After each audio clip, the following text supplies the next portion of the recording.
O Māori ore te whare, me te mātou i te karakia. Nau mai ngā ngāre hua mahuika e tahunana. Nau mai te kōhara o te ao ko hine ahu one. Me te oho Māori o whaitiri e noho tauana. I raro i te manawa o te marama taka korona. Awhi ana mai. E ngā whaia o te whaia o heke iho ki te ao marama. Ti hei Māori ora. Ka mihi a ngā marae o te motu, kua tawharautia ki ngā mati o te wā, o te rā ki a kingi tuheitia, me te ohaki, kua waihotia ki tāna tamahine, te ariki nui kuini ngā waihono i te pō. E ngā mana, e ngā reo, e ngā marae kura, tēnā tātou katoa. Tēnei te mihi aroha ki a koutou e hara mai nei ki te tautoko i tēnei kōrero whakahirahira, ara ko mana wahine, mana taonga. Tuatahi ake, hari wiki o te reo Māori, kia kaha, kia maia, kia manawa nui koutou, ki te kōrero i te reo Māori ngā wā katoa, mō ake. Me mihi hoki ki ngā taonga o te whakatūranga o Ringatoi, e tai āmio ana i a tātou, auahi ana te koe o ngā Ringatoi i tēnei tau. E tika ana te kōrero me aro ki te hā o hine ahu one. E kōrero te karakia e pāna ki ngā hā o hine ahu one, rātou ko mahuika, korona hoki. Hara mai te mana o ngā atua wahine. I runga i tērā nau mai, whakatau mai i raro i tō tātou marae, ko rango maraeroa, i te maru o tō tātou nei whare o te hono ki Hawaii. Kia ora mai koutou katoa. Welcome everyone to the kōrero for tonight, ko Lucy Schrader Manuira ahau e mahi ana au ki konei i roto i te tima ho taka tūmata whānui, ara ko public programming. I've opened us with a karakia and we'll introduce our facilitator. But before I introduce Migoto, I'll just run through health and safety. In the case of an emergency or an evacuation, follow our host instructions. You'll see them in the blue shirts or the red jumpers. If you need to go whare pakua bathrooms, just out past the pounamu. And if you need to leave early, please leave quietly and just follow out the path that you came in, te arahine. Kati. Migoto Eria is a Taonga to te papa. Migoto has been a curator of Taonga Māori and has published and written various articles about Taonga Māori from an iwi Māori perspective. Currently, she is our head of Mātauranga Māori here, and we are honoured to have her tonight as our facilitator. Nō reira, mihi mai kia Migoto. Kia ora. Tēnā koe, Lucy. O tira tēnā tātou. Ko Waiahau, ko tāwhirirangi te maunga, ko mohaka te awa, ko te kahu o te rangi te whare nui, ko rongo mai wahine te whare kai, ko Ngāti pahau era te hapu, no Ngāti kahu ngunu, no Ngāti ruapane, no Ngāti huia, te tau toku māma, toku pāpā, no Itami, Hiogo, Hapanihi toku pāpā. Kei konei noi hoau ki te tiaki atawhai tēnei kōrero, tēnei kaupapa o te mana o te wahine me te mana o te taonga. Herei te mea kei au te katoa wena kōrero kei ngā mātanga, te pai mātanga, te katoa e nei kōrero. Nō reira, without further ado, I'm just going to ask our esteemed panellists to introduce themselves and we'll get started with our kaupapa. Tēnā tātou.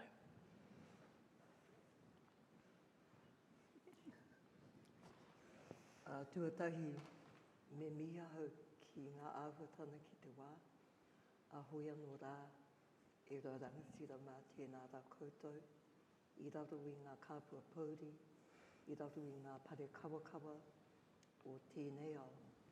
Hoi anō rā, ko Waiahau, he uri nā te arawa, ngā puhi, waikato, tūhoi, he karanga maha tēnei wahine e tū mai nei.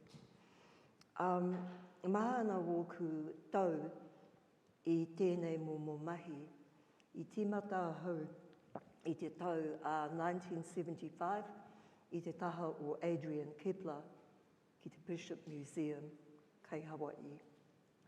Hoi anō rā, tino hohonu toku koingo ki te mahi pēnei.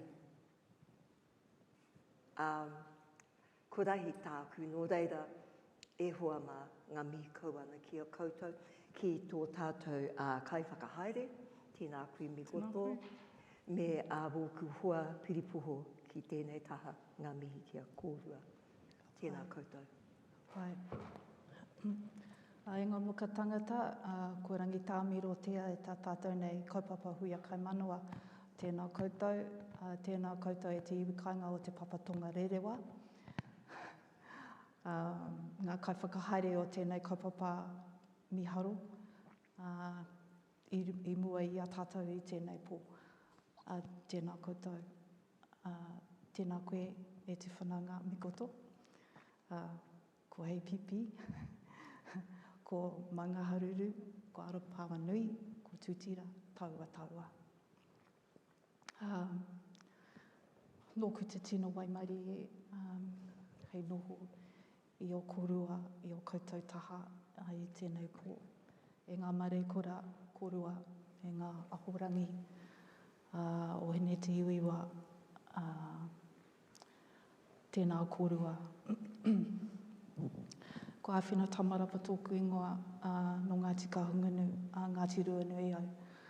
Nā reira, tēnā koutou, tēnā koutou, tēnā koutou katoa. Tēnā koutou katoa. Ngā mihi, ngā wāhine mā. Ko tina wirihana hau, ngō Ngāti Maniapoto-Raukawa, Ngāti Whawhakia, Ngāti Pikiao.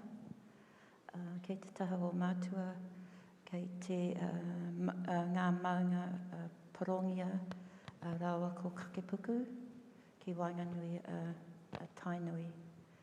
Kei te taha o whaia, ko maunga taupiri, waikato te awa, ngā mihi, ngā mātua. E noho ana i nāinei ki Wainganui a Ngāti Pikiao, no Rotorua. And no Rotorua. Ki Wainganui a hau, ki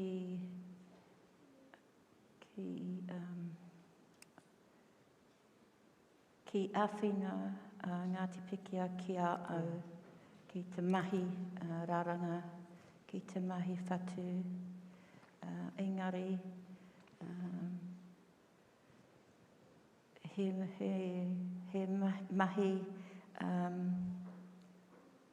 mahi kaha, he mahi ātāhua, he mahi ātāhua o ngā wāhine,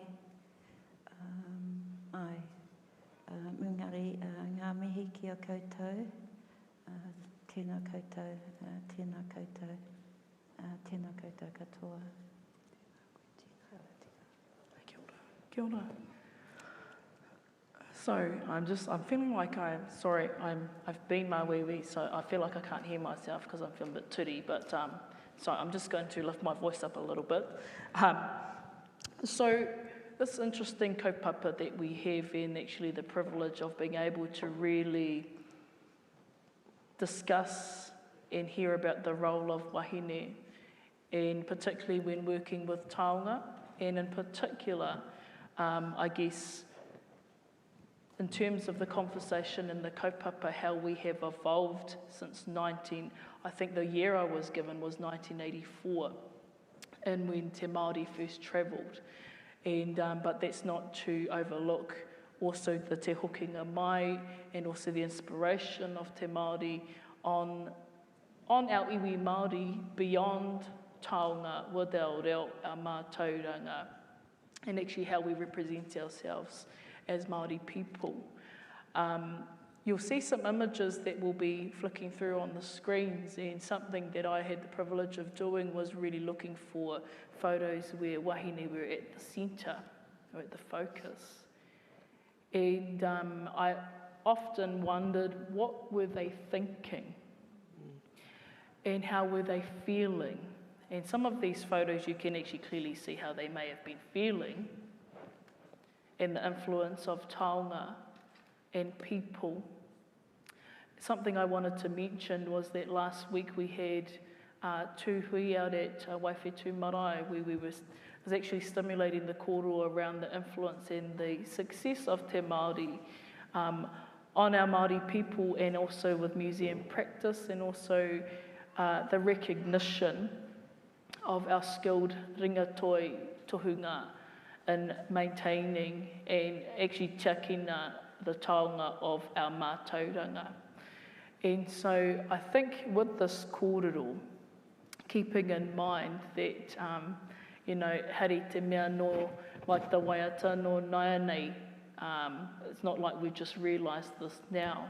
Engari, no mua, te wā o ngā mātua tupuna. There's a lot of kōrero here that hasn't just started now or just started in 1984, but perhaps it has just been perceived in quite a different light, and also overseas. So the big pātai here I would like to start with our panellists is to think about, and we're going to go through a chronological order. From that time in 1984, 1985, 1986, what was the role of wahine and Te Māori? That's part one. Part two, how have we evolved and how do we continue to evolve as wahine Māori, working with Taonga and Mātauranga? Part three is the future. It's quite important, I'm just making a mental note to myself that we must always acknowledge the future. So, Tina ka tīmata mai a koe, tell us about the time around 1984, it doesn't have to be that exact year, on what you remember of Te Māori, its influence, and what was happening in your life at the time.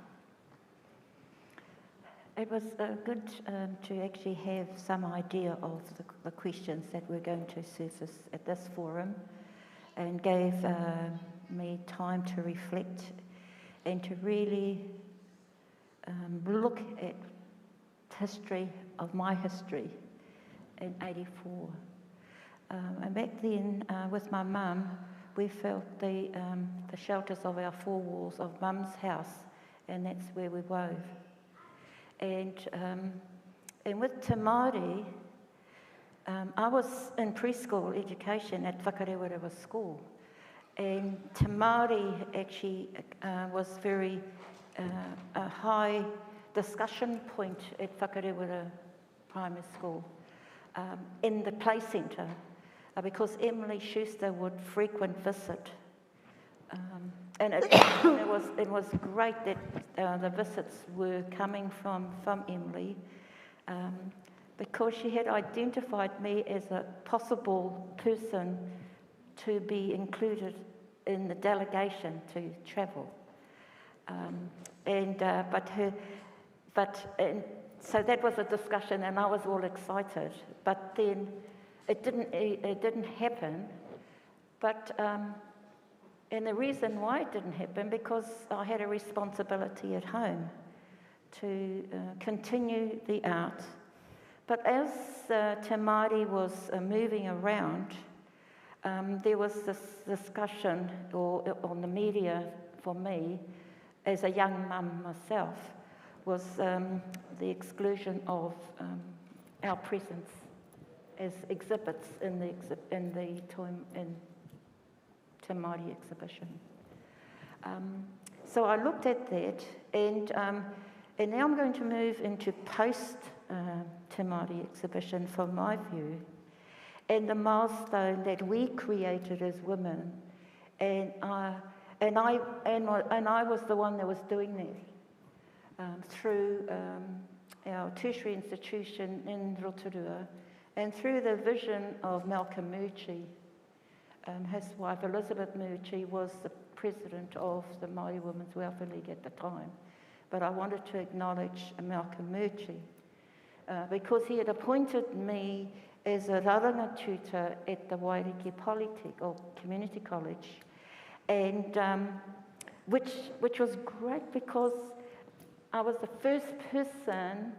first woman, Māori woman, to be employed in any tertiary institution at the time. So it was a milestone, and I thought, yes, it made a lot of sense so that where we weren't present in Te Māori exhibition in a tangible form, there were other things that were happening in our rohe, in my rohe. Actually, we're all from the same rohe,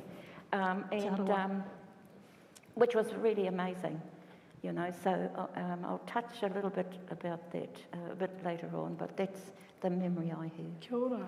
E ngā huia, so Tina's been talking about, I guess, the responsibility that, I guess, when you've got a travelling exhibition like that, the responsibility of what happens at home. Can you extend on that in terms of what you were doing at the time and the travelling of Te Māori?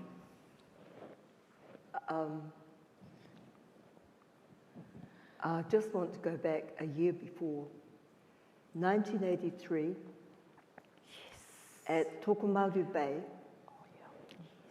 We had this miraculous, brilliant, magical gathering of wahine, mauharakeke, whawha, kia, lauhala, from all over the Pacific and all over Aotearoa. 5 days we spent together. It was a magical time. And from that first meeting, we saw the emergence of what became Te Kāhui Whiritoi, and also the, well, more recently formed Māori Women's Weavers organisation, and it's had so many names, Aroha mai. Te rōpūraranga whatu o Aotearoa.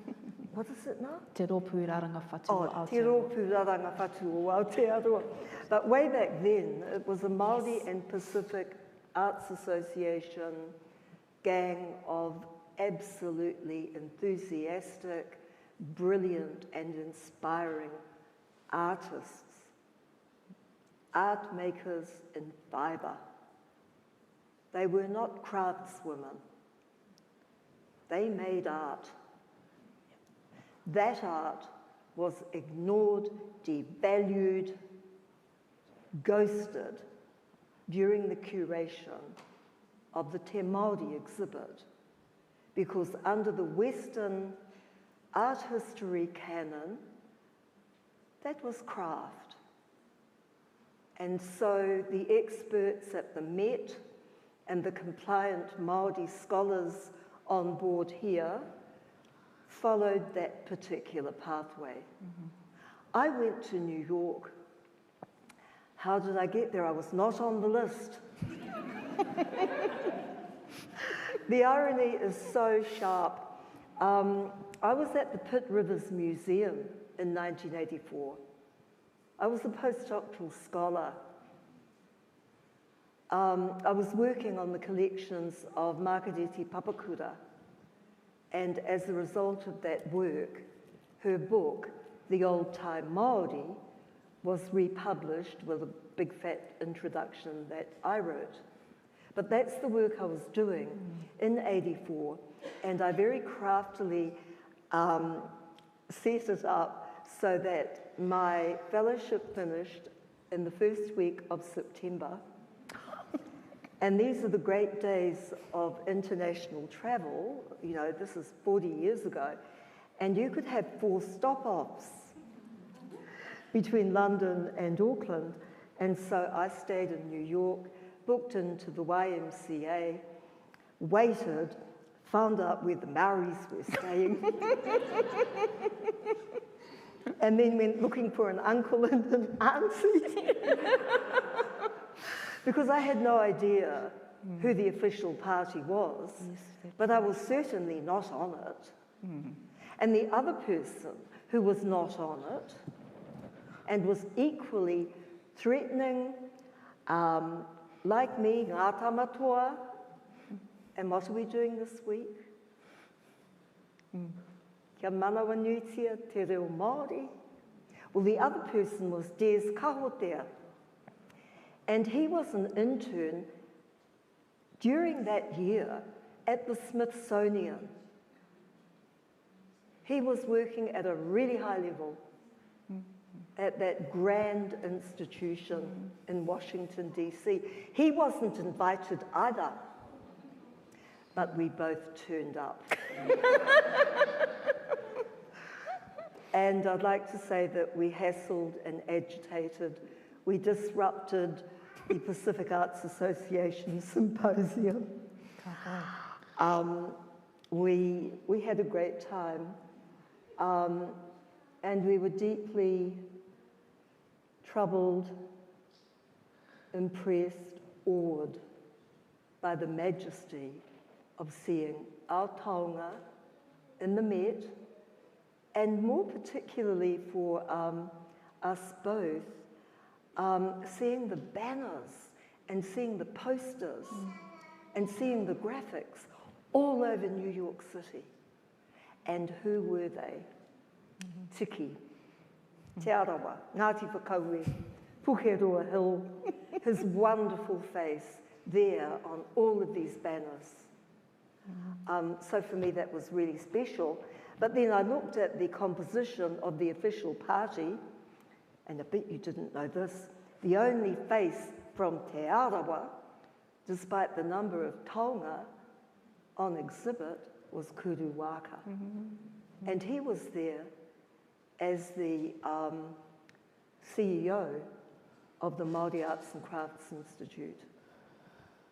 So there are lots of issues within that experience. I will say, though, that being there that morning, I did find an uncle and an auntie. And I got moved out of the YMCA promptly and ended up staying with some of the whānau. Actually, the people that felt sorry for me, and I'd like to honour them now, were Katerina and Junior Mataira. And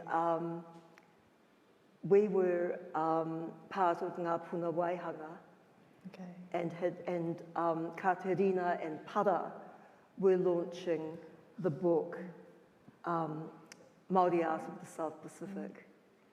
So that was launched at Te Māori, and Katerina was actually hustling and selling it there, and Para, of course, was the male voice. So I ended up hanging around with them, and they had a friend with this glorious, old-style, totally authentic loft in Greenwich Village, and we all slept on futons. And it was a true New York experience. So talking, though, about what happened,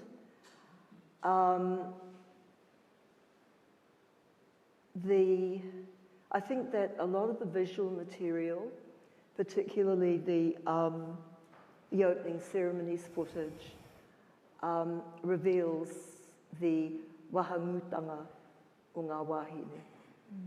So as well as not having our work in the galleries, our voices were silent.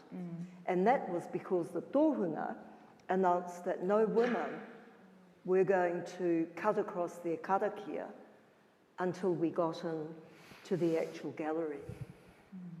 What was ironic is that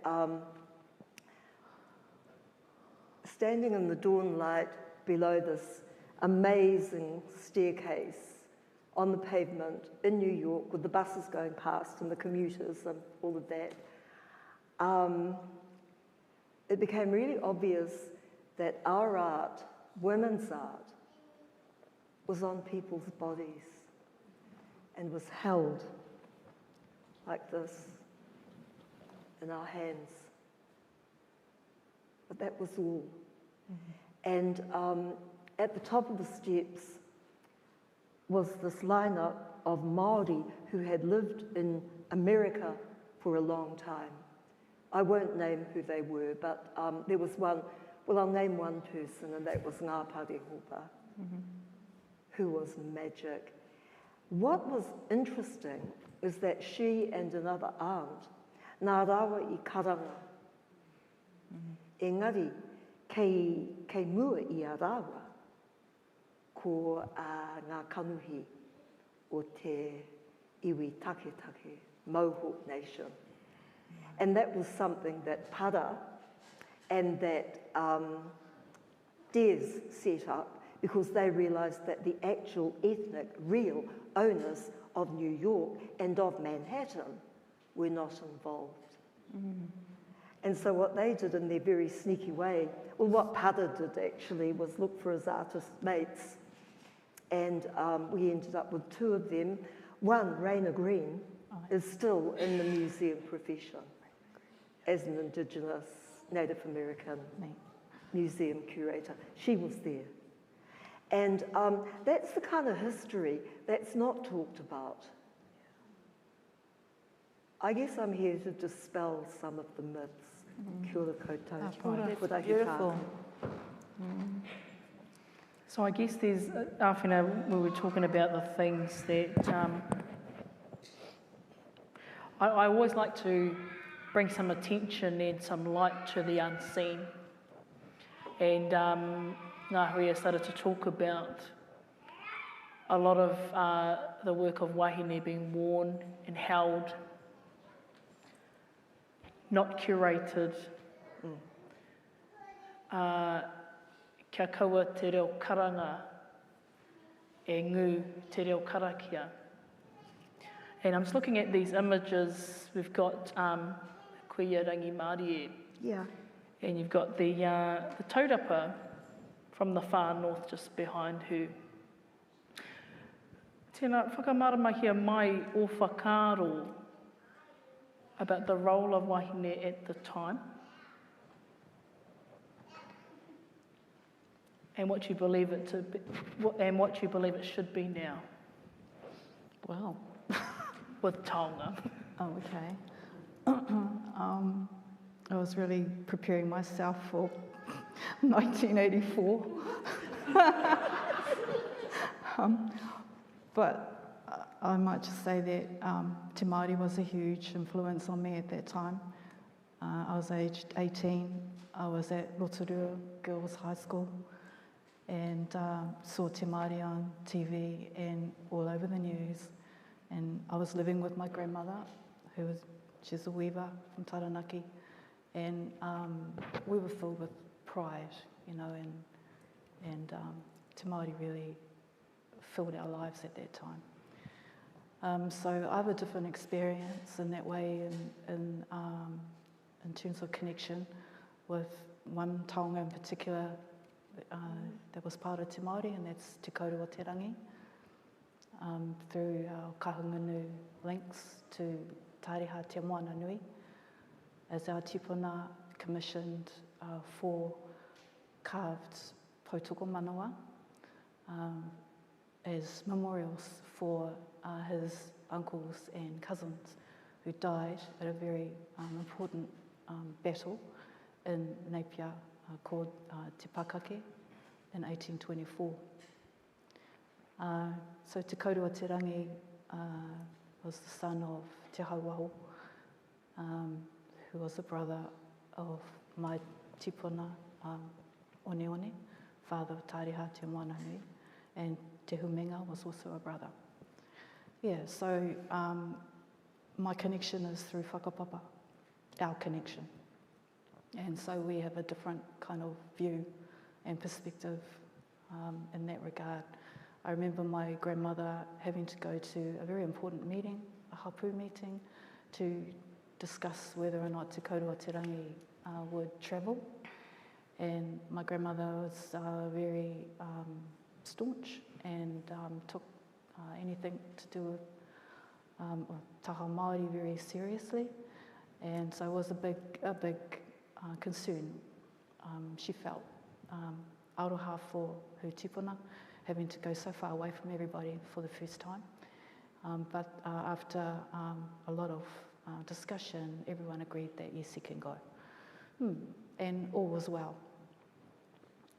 So that's that, tērā tērā. So my experience of wahine involved with Te Māori has been different. I've only ever known from my own whānau to have very strong matriarchal involvement. However, I also know that Maina McKenzie was the first Māori woman, first Māori director of a museum in New Zealand, was the only woman involved with the management of the Te Māori exhibition. And please chip in. My mentor. Aye, yeah. So in terms of what we would consider today as the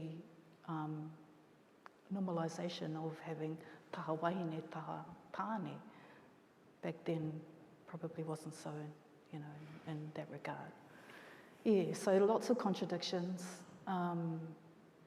And even myself, I am grateful for Te Māori, but also conflicted, knowing how the exhibition actually started. But then I also feel that it was an important intervention, being that, you know, it was a kaupapa Māori, for Māori, by Māori, and for that I'm grateful.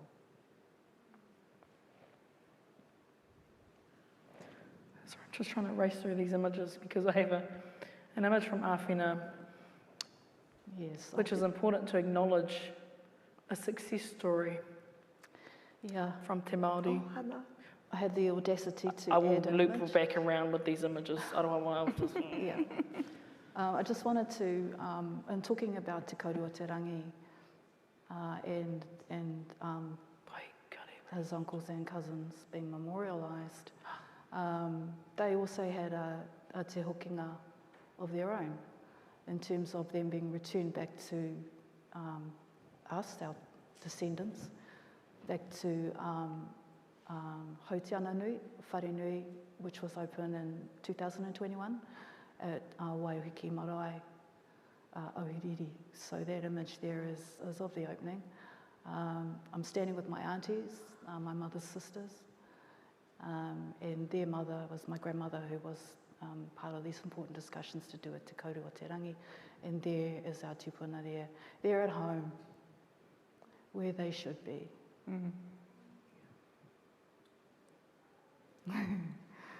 Thank you. Nice. Sorry, and I will loop back through the images, sorry, make you race through all of that.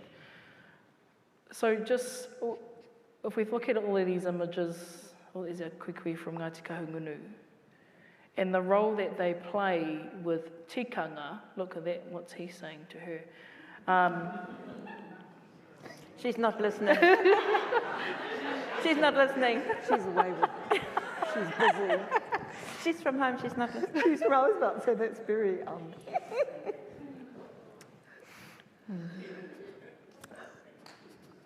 So, Tina, i ēnei rangi these days, with a lot of, I guess, from my perspective, there's a lot of interest from our young people ki te akoinga, tini Mātauranga, ngā taonga tukuiho a kuia koroma. And do you think that's something, how important to you is it that our young people learn about the maintaining and learning of our Mātauranga and creating taonga, so that, I guess, not to diminish the wearing or the holding, but to also elevate them to be seen? Well, over the years, and I'm saying over my years, there has been a resurgence of young people to the art. But when I say young people, I'm actually referencing whatever age they're young to the art of the practice. And with that, it is a timing. It's not something that a person or whānau will say, well, you can go out and weave. It's something that is a calling within yourself, that you will know the time is right for you actually to do the mahiraranga. And I believe working within or having the embrace of your whānau hapu iwi is integral, but it doesn't diminish the ones that don't have the whānau hapu iwi to embrace them, because those of us in positions to share the Mātauranga, and over the years for me, I felt that is my responsibility, because I've brought up with my Ngāti Pikiao people, and noted weavers, and I have a responsibility as a kaitiaki for the arts. So with the sharing and the way of disseminating the Mātauranga to the ones that are coming behind, I see that as a great thing, because one day I'm just going to sit here and they're going to do all the work. But it's just such a beautiful thing to actually witness.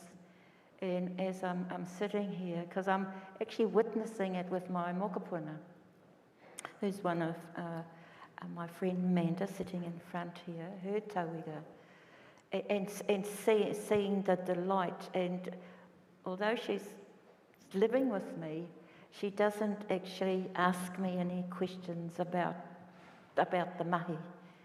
She makes reference to her kaiako.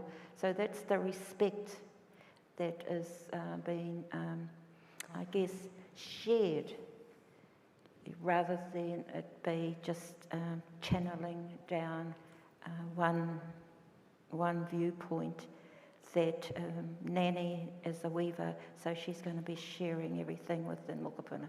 In this particular case, it's not the case. And it's a beautiful environment that she's growing up with, but it's a beautiful environment that I'm quietly witnessing and getting excited inside, but not too excited where she can actually see my excitement. But in terms of the future, I see the way of teaching, and there's so many different teaching opportunities in terms of different private providers, and Te Wānanga Aotearoa, which is a great provider, and have seen many beautiful weavers come through. But at least we have a resource that people can go to, and also that it's open not just to Māori, it's open to all peoples, because with it being open to all peoples, it means that the art was never on a dying straight.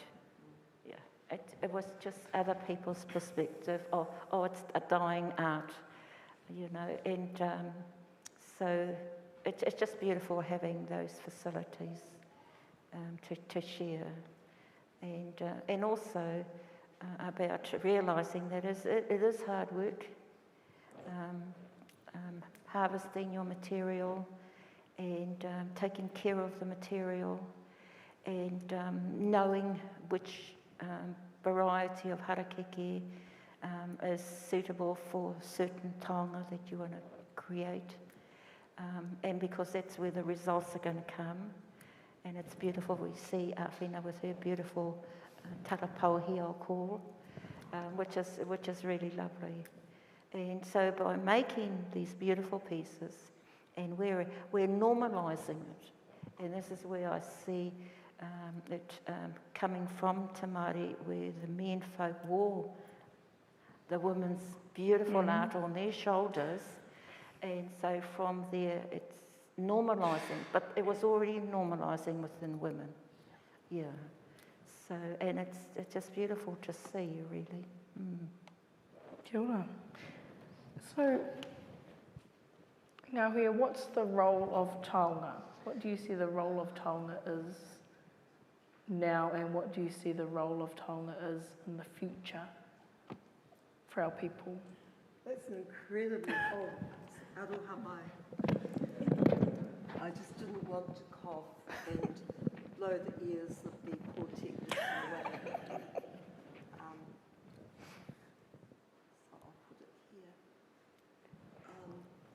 tēnā no tātou katoa. That's a really challenging, hard, impossible question. Because as an emeritus professor, Yes. I want to define Taonga. And of course that sends me down so many rabbit holes. We'd be here till next year. Trying to be really simple though and clear, I think if we look at Te Māori, if we look at this institution, we see Taonga in the grand sense. But actually, it's things like this. It's what you're wearing. It's that beautiful kete that Tina has bought tonight. It's about artistry, it's about creative expression, it's about our people with their hands, with their imaginations, forming objects of beauty that will endure and that will be celebrated by the uri whakatupu, by the descendants. And this is where, of course, with what's considered women's art, or rather the production of textiles, that we get into a really interesting conundrum. Because we have lived over the last 1,000 years on these islands, and before that around the Pacific, and most people in a community knew how to make mats, knew how to produce basketry, knew how to fashion basic garments to wear. That was part of everyday life. The prestige items, like feather cloaks, like kaitaka, like beautiful tātua, they were special. But because of the materials, we all knew, our tūwhana knew, they weren't going to last forever. Unlike a carved stone, or a wakataua, or a Whare Wānanga, or someone as magnificent as te kauru or te rangi. They weren't going to last, but they could be very easily, within that time, and with those skilled art makers, they could be replaced. In the last 200 years, of course, we know, and I don't have to bang on about the C word, values shifted, permanence and endurance became much more emphasized. Textiles were replaced by carpets, by trousers. I mean, imagine the very first upoko tuhi that was ever traded to John Banks on Cook's voyage was traded for a pair of white linen trousers. So that gives you a sense of the realities that we're going to develop on these islands over the decades that followed. Trousers, singlets, jerseys, coats, jackets. Oh, they became prestige items. And our textiles became secondary. It's, you know, it's a historical narrative, really. But despite all that, there were still really strong weaving families, and we've got 2 here, or 3 if you include me. And the urge to create continued, and people, women, kept making stuff.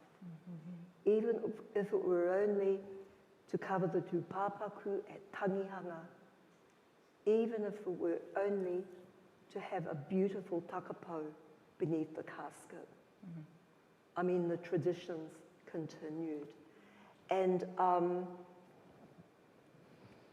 I celebrate the triumphs of those tertiary institutions, and I salute my whanaunga who set the first one up at Waiariki, because that was a real step forward. Before that, there were really funny itinerant workshops led by Auntie Emily and my mum, and they'd go all around the country, and Edna particularly, and sometimes I'd go. And we'd travel around the motu, and I made the cups of tea. I'm not a weaver, and I was the driver. And we'd teach those communities that would apply to the Institute to have a week of wānanga, except they weren't called wānanga. That was a flash word. You only did wānanga if you were doing whakapapa. Wānanga was not about weaving. What we did was workshops, eh?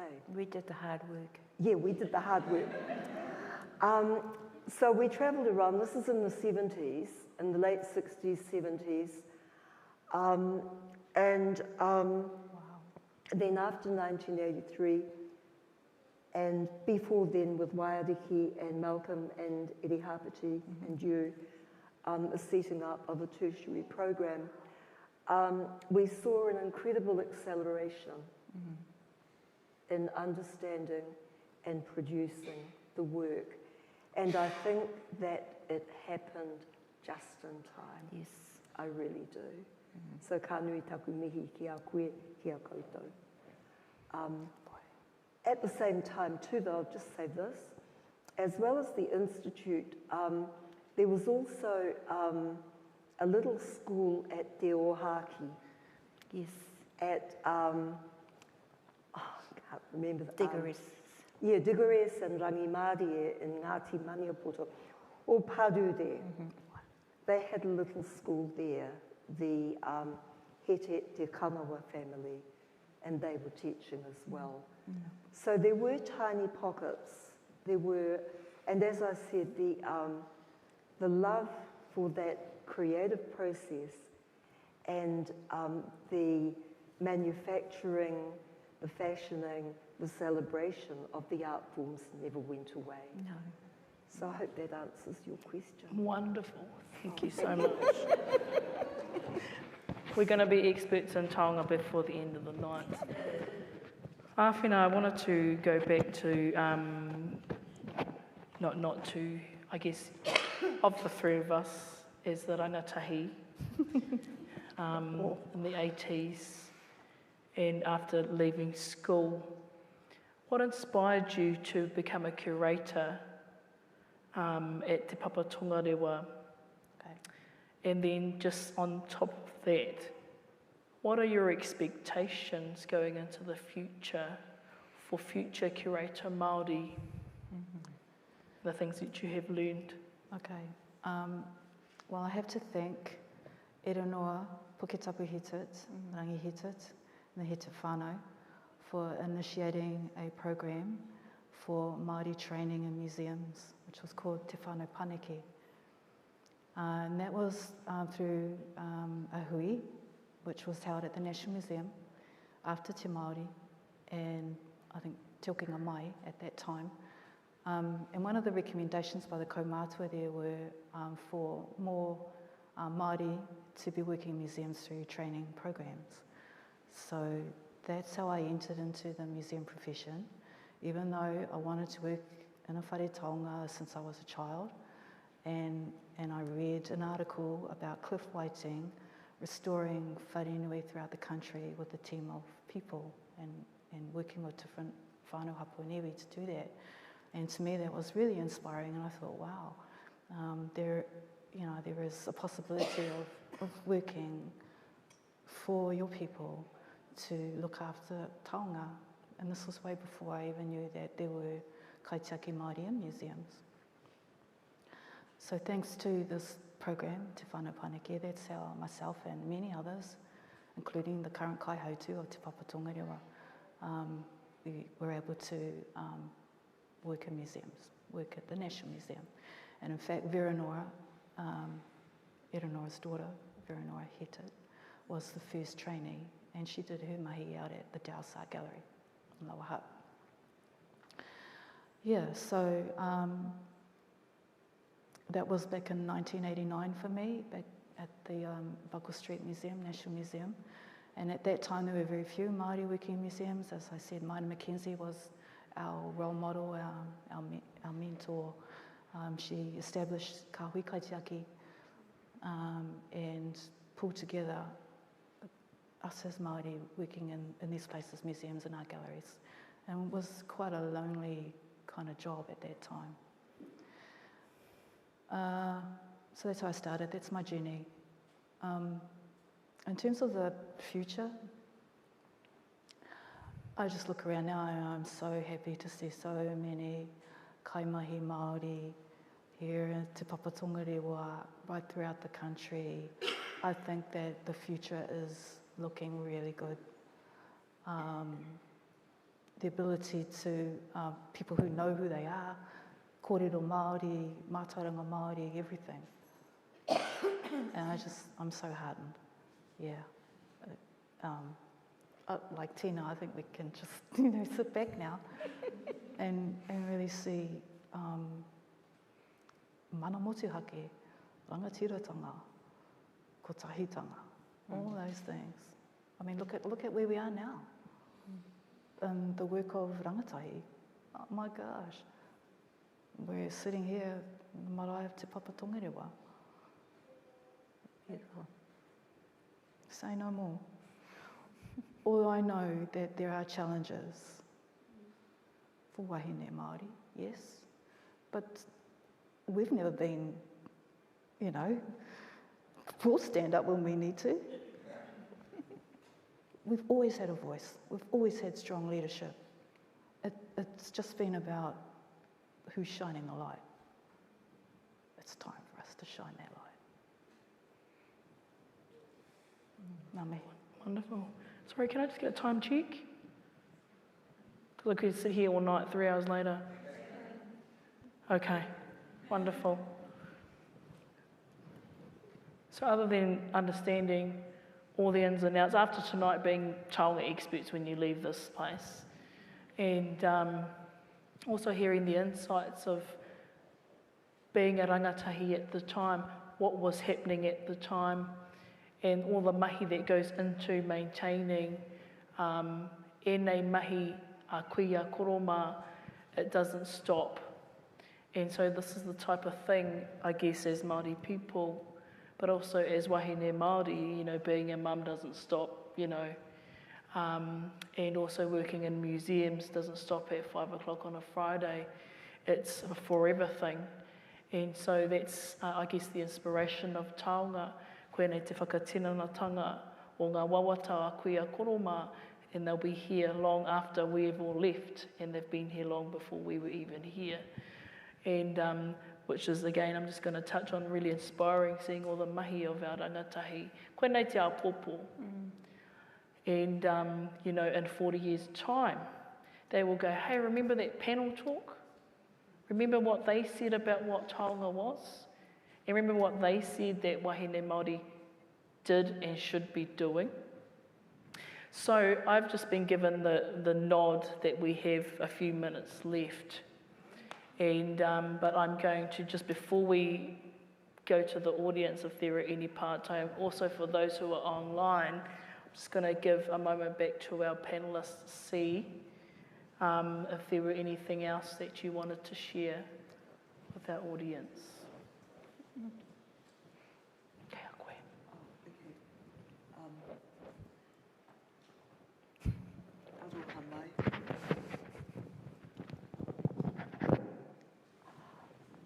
Someone I didn't acknowledge that I really must is the late Te Ariki Nui, Te Ātairangi Kāhu.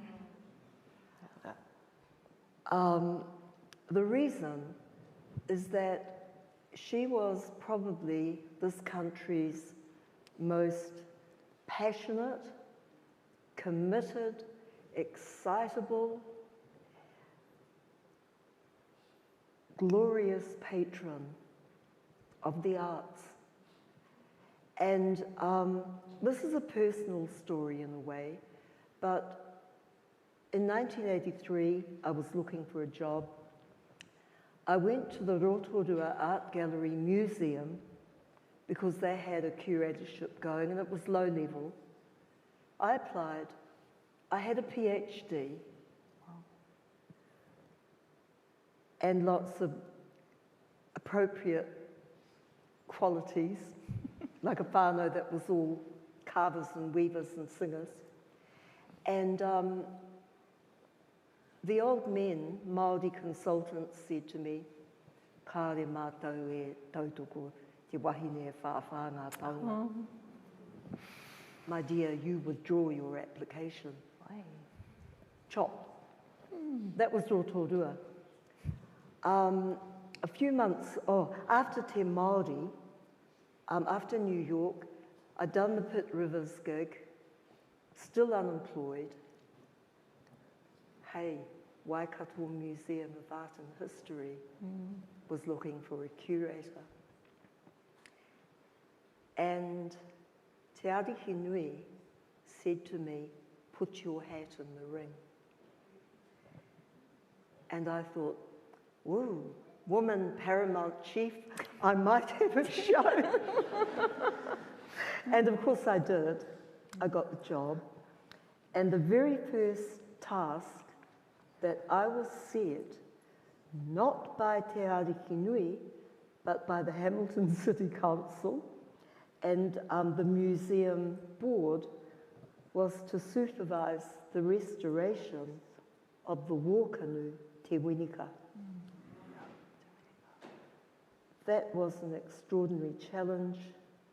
We did it. The team was all female. And that's something people had forgotten. What we did then, and this is in 1985 to 1987, is that we looked at the families, the descendants of the original carvers and creators of Te Winika. The person assisting me was Mamai Tākere, who continues to work as an influential and brilliant change maker in Tainui. She and I at the time were an item, and we found the descendants. And what is so interesting is they were girls. Like the ones that wanted to do the work were women, were young teenage girls. And we thought, well, what are the best hands? We also worked with a German and a Pākehā pair of conservators, professional scientists. And they were behind us, but what was important, during the dismantling of the canoe, we took her apart into 88 separate pieces, and then we relashed her with the canoe crew, with the boys from Tūrungawaewae. Their immediate response in the first week was hatred, outrage, hostility. Who's this woman from Te Arawa coming in here and telling us what to do? Yeah. And this is the majesty of true leadership. Te Arihi Nui turned up and she just said to them, "Mā rātou e mahi te mahi, mā koutou e tautoko." She told the boys they had to help us, which ended up with a really superb outcome. And Te Winika is still in the gallery at Waikato. Recently, though, refurbished, but that's another story. What's important is that during that process, it took us nearly 2 years, is that we produced 1,800 metres of muka cordage. Wow. We cleaned every single tiny element of the waka. We repainted her. The boys lashed her together. And Digores and a group from Tūrungawaewae, all wahine, created the Puhi Kaiariki. An amazing coincidence, we wanted tōrua feathers and there were no tōrua feathers, and this is a great story. Where were the tōrua feathers? And of course somebody turned up with sugar bags full of goose. And we were almost considering the goose, and out of the blue, a tōrua smacked into a fishing mast, literally flew into a fishing mast and promptly died in Taiho Auru, and they reported it to the to DOC, or whatever it was then, and Te Owe Davis, who is another magical being that we need to acknowledge, she was part of DOC. And she said, oh, there's a tōrua. So we got those feathers. You know, it was a time of real challenges, and I think the challenges remain, But there's nothing that women cannot achieve. There's nothing we cannot do. And I think in 2024, and with the elevation of Ngā Waihonui Te Pō, we have a real future and we have a reason for celebration. We do. Anyway, kurahi tāku. Fantastic. Right. It's that time. Pātai from our audience or pātai from our online audience. Don't all jump at once. Anything.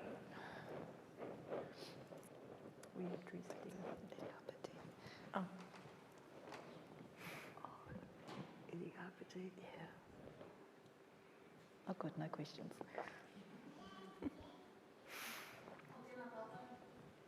Oh, my.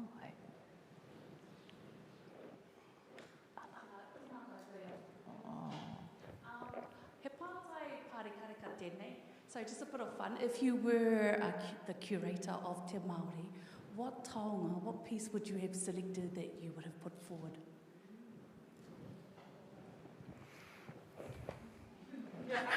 What? Ask the one that's employed by an institution. Kōrero mai anō tō pātai. What taonga would you select if you were curator? Yeah, if you were part of the curatorial panel or you were the curator of Te Māori or invited, what taonga would you put forward? Would you like to have seen included? Whether it was in an institution Just or one. not? Just one? How long have you got? Well, definitely a kākahu of some sort, yeah, which is the epitome, I guess, of weaving, yeah. Well, it's a hard decision because, you know, you have many various forms. But yeah. I'd like to respond. I wouldn't choose one. I'd choose a mate. I'd choose so that they'll have one another. And because there's conversations that imbued in each of the pieces. And my mum always makes reference to whāriki. You make one whāriki, but you've always got to make another so there's a pair. And so I've got that whakaaro in mind, thinking to your pātai. Yeah, and the whakaaro is really really important, and it's one way of getting two pieces in instead of one.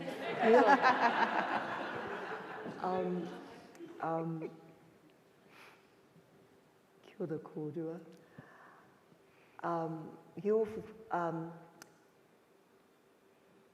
Ki au nei, ko te tino matu o tērā pātai. E pēnei. Ko toki a tāpiri, ko kara māene. At the Auckland Museum is a majestic war canoe. That was traded for a woven cloak, for a kaitaka named Karamaene. If we could find Karamaene and put that next to Te Tokia Tāpiri, then you have a whakatūpuranga. You have a demonstration of Māori creative genius. Mai rāno, from the older times. I mean, today, we haven't really mentioned that, but I think as well as looking at traditional media and taonga tukuiho, as Māori, we are living at the most extraordinary time of creativity and true glory in the works of our contemporary artists.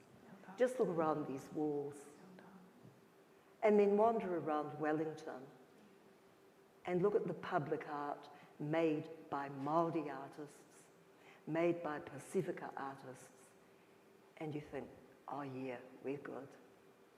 And it's stuff like that which does give me hope. Kia ora koutou. Patai anō. Ai. Tēnā koutou e ngā marae, kura o tira tēnā tātou. He pātai tēnei nā te hunga mā taki. So I have a question here from our live chat, because if you didn't know, you're on live stream right now on TV. But Whina Tewhiu has asked, with all the hard work of pioneer wahine Māori in Whare Taonga, has it changed museum spaces for wahine Māori kaimahi? For what? So with all the hard work of pioneer wahine Māori in Whare Taonga spaces, do you think it has changed the museum space for wahine Māori kaimahi? Kaimahi.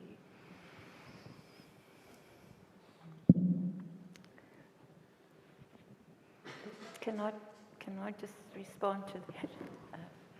I'll just reflect on an experience up in Auckland Museum and to taking care of Hotunui, the whare there, and doing some repair work with a group of people. And with the presence of the women doing the work there, we could count how many of the staff would come in and engage. And I was the project lead in this project, and which was really quite sad, really, because the taonga's in the museum as an exhibit. And at the end of the project, our team did a presentation, and I did the presentation on behalf of the team, and also respecting the comments that the team was sharing with me. And I was addressing the auditorium, which was pretty much 2/3 full of the staff there. And I informed them that I wasn't showing any of the images of Hotunui, actually sharing why you should have come in and engaged with us whilst we were there, and also acknowledging mana whenua, the relationship that we had not put in place because it was already there, but activated it because of our presence coming from another rohe into the space. And so I was giving all the reasons for not giving them what they probably were expecting, as all the projections on the screen. And I said, well, that's the presentation. I said, so you can go into the meeting house and then you can engage with the meeting house. Yeah. So that's one example, you know. So, but there are many examples, but that one there was just wanting to spill out of my mouth tonight. I think yes. I think definitely yes. But there are those that wahine Māori that are out in the front that you see now. Ana, Director of Museum, yourself, Whina Te Whiu, Migoto. You know, you just go into the Mana Whenua exhibition and you can see where their leadership has made a difference in terms of what you experience and what you see when you go to mainstream museums, Whare Taonga, right? But then there are also those that work behind the scenes that aren't necessarily seen by the public, that are working hard to create change. And so, you know, there are wahine Māori in all areas of work in the cultural heritage sector who are working hard. So yes, I think they do make a difference. It's just a matter of, as I said before, who shines the light. And just to mention, you know, in New York at the Metropolitan, the one that's heading the Oceanic one is a Māori woman from Opotiki. That's good.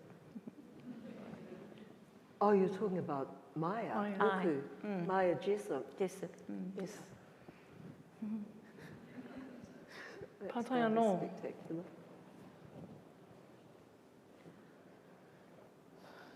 Oh, we must have addressed everything. Pretty cool. All right. The last one from the live chat, but Emmy Boyce has asked, what is the advice? I understand we have talked about this already, but if you do have any more, what is the advice you would give to young Māori women working with Māori Taonga in the museums?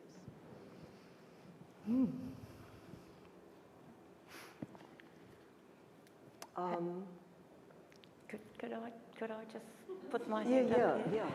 Kōrero. Only because it's just so warm in my heart and experience. And this was initiated through the Rotorua Museum offsite Manaki, and working with iwi, Ngāti Pikiao, and brought Taonga to the meeting house, and then the Ngāti Pikiao holders of these beautiful, beautiful kākahu were welcomed to bring their kākahu, their whānau kākahu. So inside our meeting house, Te Rangi Ora, Tangatarua Marae, which sits up on the hill overlooking Mātauranga, our maunga, and Rotokitia Ehinga, our roto, was this beautiful exhibition. It was just stunning. It just made me not walk. You know, it was just so stunning, and it just went up on Saturday, Sunday, Monday, and this morning at 9 o'clock, it was all history, because it was given, all the whānau came and got their pieces. Yeah, so it was just working along really closely with the museum staff. Yeah, that's just one example. Ka pai tēnā. My advice would be to be grounded and also have your whānau with you.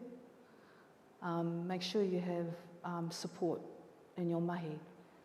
I always believe that when you're a kaimahi Māori, it's not a job, it's a calling.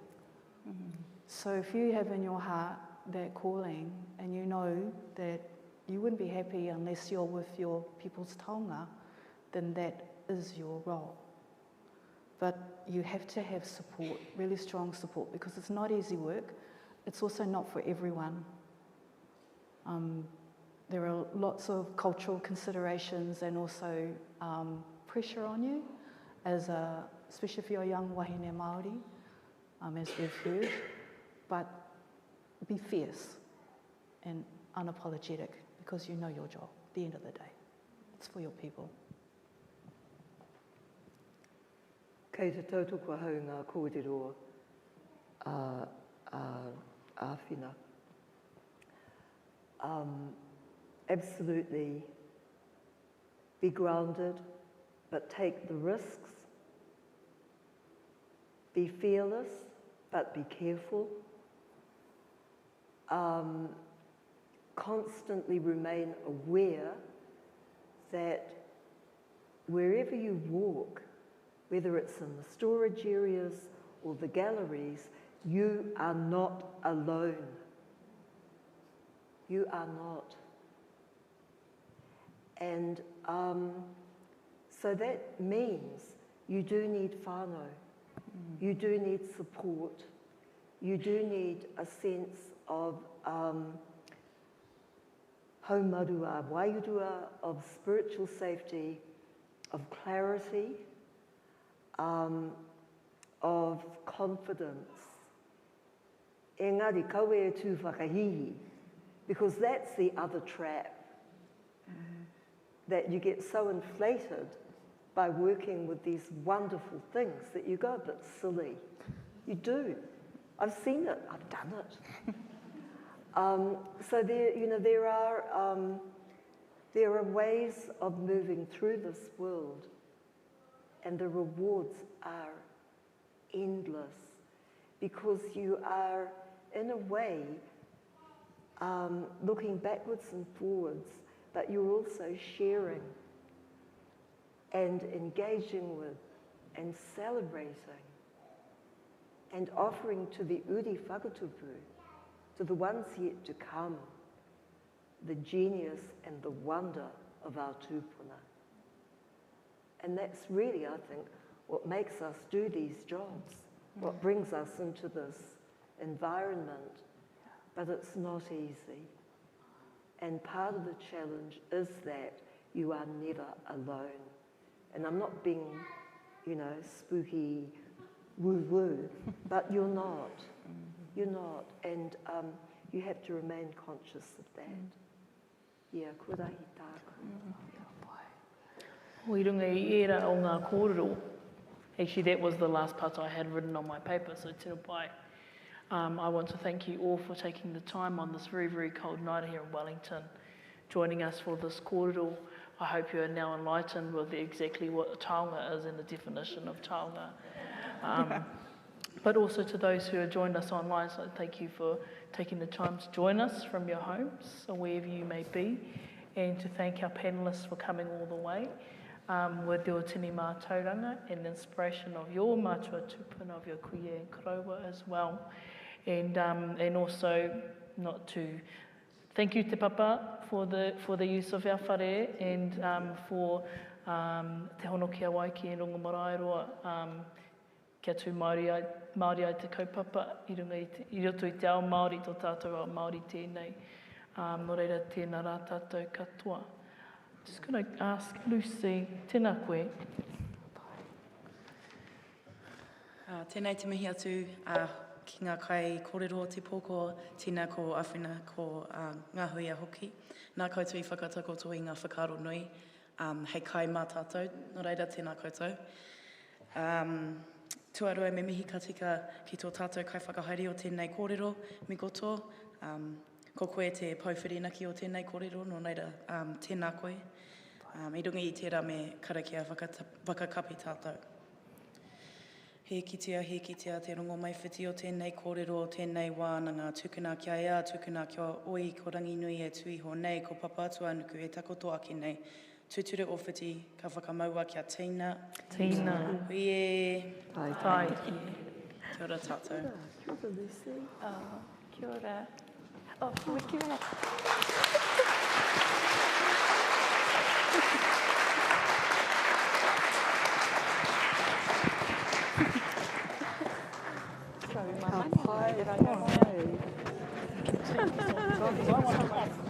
I want to cough.